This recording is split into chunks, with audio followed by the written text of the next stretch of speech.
Good morning.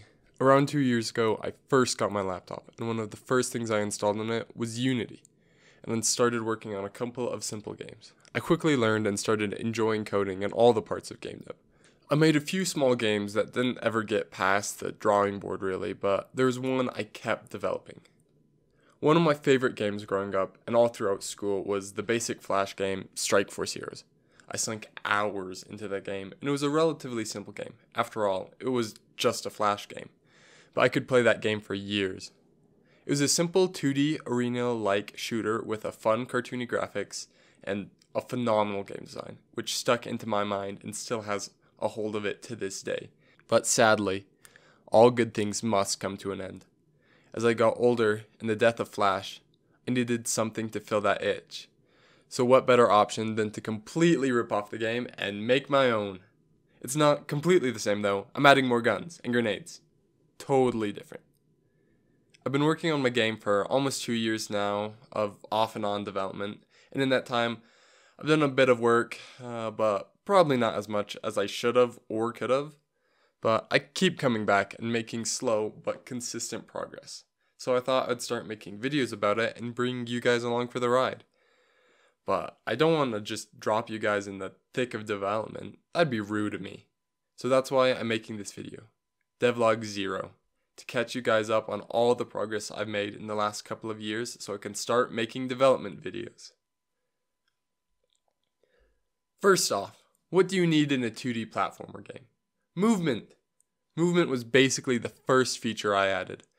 I added it when I was first learning programming. It was originally basically just a copy and paste of a Brackeys tutorial, and I still vividly remembering it taking me hours to implement. It's just a simple physics-based movement, and I might go back and implement a true character controller, but we'll see about that. Tired of the free assets I downloaded for the project, I drew the player and a small shooting range as a test scene. I've also slowly added in more art as I needed it, and I'm planning on going back and redrawing a lot of what I have to more cement in a unique style.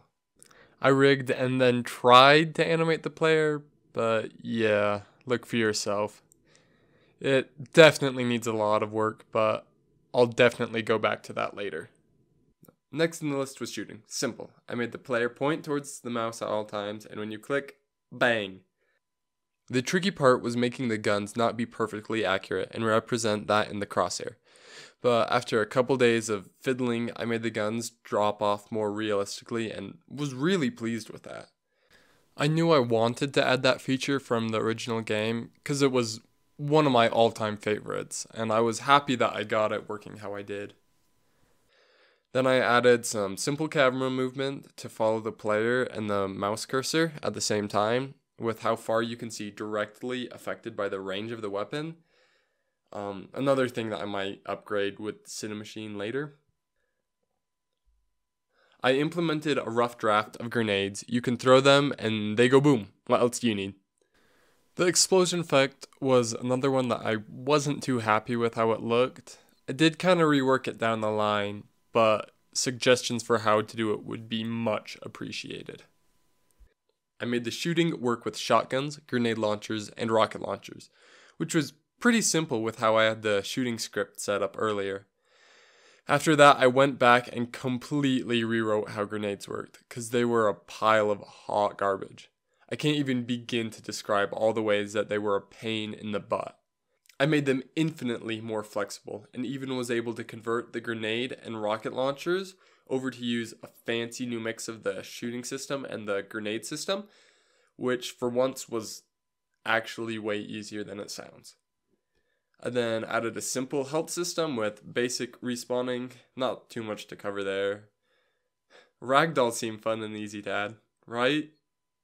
Right? They weren't the worst to set up, only a couple of horrible bugs to work out. I'm still not the most happy with it. Sometimes the joints will just twist and do crazy stuff like that. So I'll probably tweak it a little bit in the future, but it's good for now.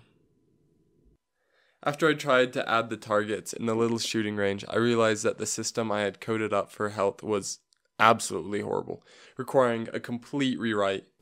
changing a lot of what I had originally set up to make it more universal and flexible. But after that, setting up the targets was easy peasy. I did melee weapons, totally not just normal shooting with only a really short range, but unless anything wrong shows up with that, I am not changing it.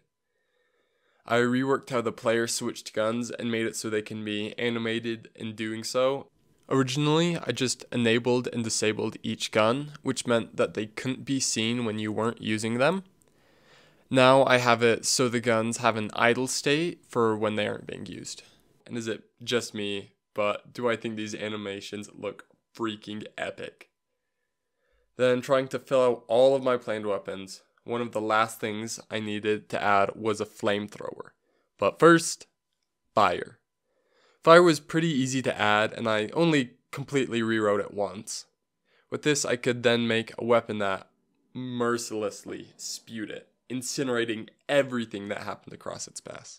The visual effect for the fire isn't my favorite, and I plan on changing it later, so if any of you have any ideas of how to make it look better, please let me know. With a lot of the other major features added, I had only one last major fish to fry. And believe me, it was a tough one. Without much thought at the time, I dived headfirst into the intricate art that is AI. I started with a basic idea. I wanted a bunch of behaviors and criteria for when it'll perform those behaviors. Easy peasy. If only. This took me way longer than it should have, but it probably wasn't as bad as I've talked it up to be. In total, I think it took me around 3 months, but that was mostly 3 months of procrastinating and banging my head on the wall while looking at my computer. I also could have probably saved some time if I didn't separate the movement and aiming script, but oh well. Overall, I'm actually really hyped with what I whipped up. There are a ton of different settings and criteria for each behavior. Kinda looks really messy, but gets the job done. I don't plan on changing anything I have except having it work with scriptable objects later on and some small tweaks. That was the last major thing I've worked on. I did implement some basic health bars, which only took me a day or so, but get the job done quite well. Ta-da! That's my game so far. This is truly one of my favorite projects, and I have huge plans for what I want it to be later on. I'll finish off the basic arena combat mechanics relatively soon, then I can just start expanding from there. I can just imagine fighting through huge maps and crazy underground caverns. I think it'd be fun if you weren't just limited to the small arena combat, with more mission-based levels with, of course, the classic level type sprinkled in. I want an arena mode besides the main campaign where you can set up games however you want. I think this game concept would work really well with multiplayer, but don't hold your breath for that one, because I don't want to deal with the headache that other people have said multiplayer is.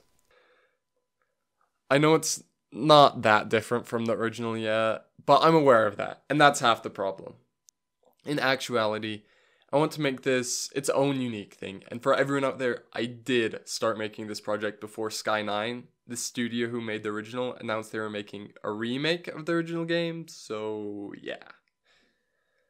Thanks for sticking around this long. If you have any ideas or thoughts for what you'd like to see in the game, please let me know. The game is still relatively immature and can be shaped quite a bit at this stage. I don't have a completely solid focus for how I want it to play yet, so I'm completely free for suggestions. I don't know how often I'm going to put out videos like these, but I have the next one already in the works. I've been working on the game manager and scoring system, so you can look forward to actually being able to beat the game in the next one. If you liked this video, check out my other video about the Brackeys Game Jam. The link will be in the description for you. If you liked this video, then like and subscribe. If you didn't, don't, or whatever, I'm not your mom. Thanks for watching, and I'll see you next time.